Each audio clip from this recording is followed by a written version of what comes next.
देवी अहिल्या विश्वविद्यालय इंदौर के नए कुलपति डॉक्टर राकेश सिंघाई ने शुक्रवार को अपने कार्यालय में प्रवेश कर पदभार ग्रहण किया। इस दौरान डीएवीवी के तमाम अधिकारी, कर्मचारी और अन्य चाहने वालों ने उन्हें पुष्प गुच्छ भेंट कर बधाई दी। नए कुलगुरु डॉक्टर राकेश सिंघाई को पूर्व कुलपति डॉक्टर रेणु जैन ने भी बधाइयां दी और उनके उज्जवल भविष्य की शुभकामनाएं देते हुए उन्हें पदभार ग्रहण कराया। इस दौरान डॉक्टर सिंघाई ने पूर्व कुलपति सहित कई अतिथियों के पैर छुए और आशीर्वाद लिया। वहीं मीडिया से चर्चा करते हुए डॉक्टर सिंघाई ने कहा कि उन्हें कुलगुरु बनाया गया है और वह विश्वविद्यालय को नई ऊंचाइयों पर ले जाने के लिए शिक्षकों, अधिकारियों और कर्मचारियों के साथ मिलकर काम करेंगे। वहीं मीडिया के अन्य सवालों के जवाब भी उन्होंने दिए। जी, बहुत ज़्यादा स्वाभाविक है। इतना मध्य प्रदेश का अग्रणी विश्वविद्यालय है और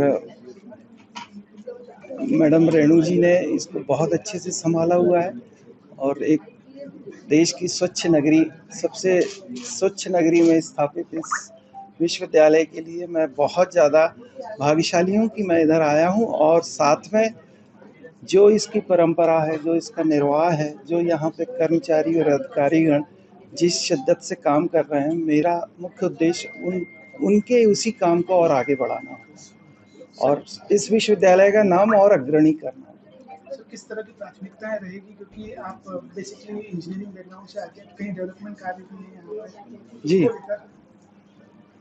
देखिए, इंजीनियर का जो सबसे पहला उद्देश्य होता है कि वो प्रॉब्लम को आइडेंटिफाई करता है और फिर उसका सलूशन निकालता है। तो यदि कुछ ऐसी स्थितियां निर्मित हुई हों जब हमको कहीं स्टक हो गया हो, कोई प्रॉब्लम आ गई हो, तो मैं उसको सुसंगत तरीके से पहले आइडेंटिफाई करूंगा और फिर उसका सलूशन निकालने की कोशिश करूंगा। तो स्वाभाविक है इस कार्य में थोड़ा सा संयम भी चाहिए और सब्र भी चाहिए, क्योंकि ये इतना आसान काम नहीं होता है। परंतु मैं विश्वस्त हूँ कि जो मेरा अनुभव है, जो यहाँ के अधिकारीगण हैं, कर्मचारी हैं, उनका अनुभव के साथ हम इस जो भी यहाँ की परेशानियाँ हैं, और परेशानियाँ तो एक अलग चीज़ होती है, परंतु हमको इसको नंबर 1 भी बनाना है। तो उसके साथ हम क्या नवाचार कर सकते हैं, किस तरीके से शिक्षा जगत में हम और प्रयोग करते हुए हमारे छात्रों के लिए, समाज के लिए हम क्या योगदान दे सकते हैं,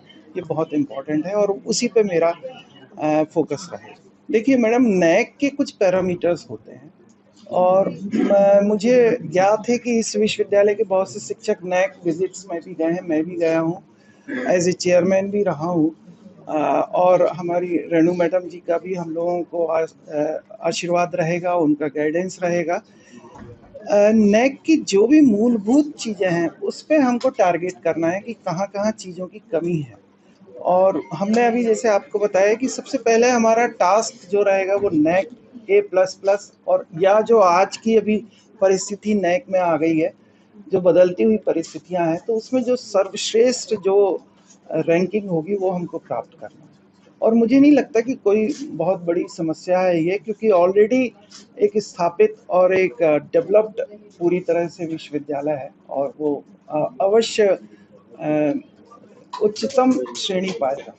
आवश्यकता जो होगी उस पर मैं बिल्कुल दृढ़ हूँ। यदि नियुक्तियों की आवश्यकता है, मैं मेरी सोच के साथ, जो जैसे अभी तकनीक की बात करी है, तो उस तकनीक से मेल खाती हुई यदि हमको कोई आवश्यकता पड़ रही है, तो स्वाभाविक है यदि संस्था में मैन पावर नहीं होगी, हमारे अच्छे शिक्षक नहीं होंगे, तो हम उस एम को, उस लक्ष्य को पाने में थोड़ा सा दूर रह जाएंगे।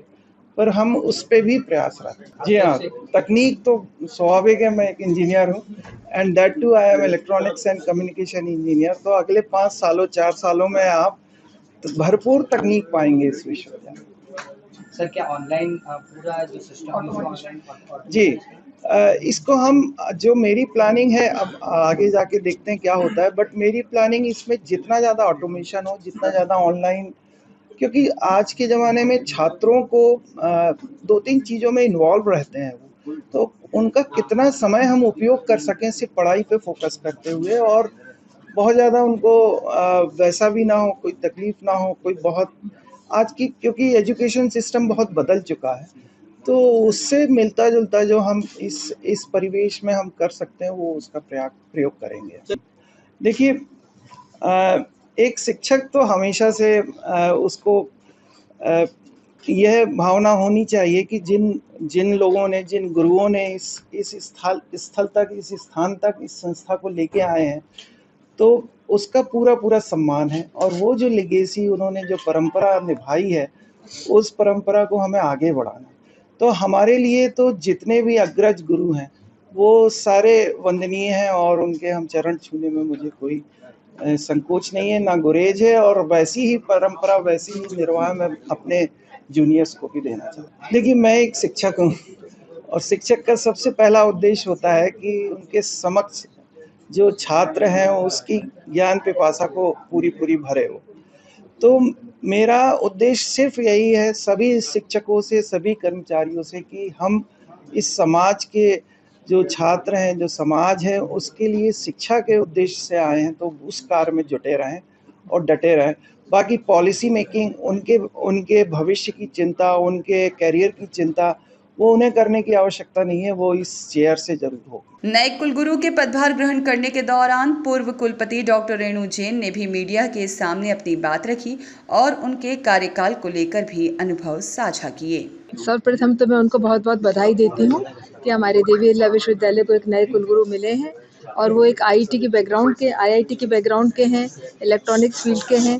तो निश्चित रूप से हमारे विश्वविद्यालय को नई दिशा और नए आयाम मिलेंगे। और जो उनकी विज़न है, जैसा उन्होंने बताया कि जो इसी जो लीगेसी को आगे बढ़ाते हुए आगे ले जाएंगे, तो बहुत अच्छा है। मैं चाहती हूँ कि हमारे सभी लोगों की शुभकामनाएं और माँ अहिल्या का आशीर्वाद उन पर हमेशा बना रहे और वो इसी तरह से विश्वविद्यालय को बहुत आगे ले जाए। जो मेरे समय में जैसे इंफ्रास्ट्रक्चर डेवलपमेंट का काम नहीं हुआ, तो वो अभी इंजीनियरिंग बैकग्राउंड के हैं, तो मुझे पूरा विश्वास है कि उसको बहुत आगे गति मिलेगी और विश्वविद्यालय को और ऊंचाइयों पर ले जाए। ब्यूरो रिपोर्ट, सत्याग्रह न्यूज़, मध्य प्रदेश।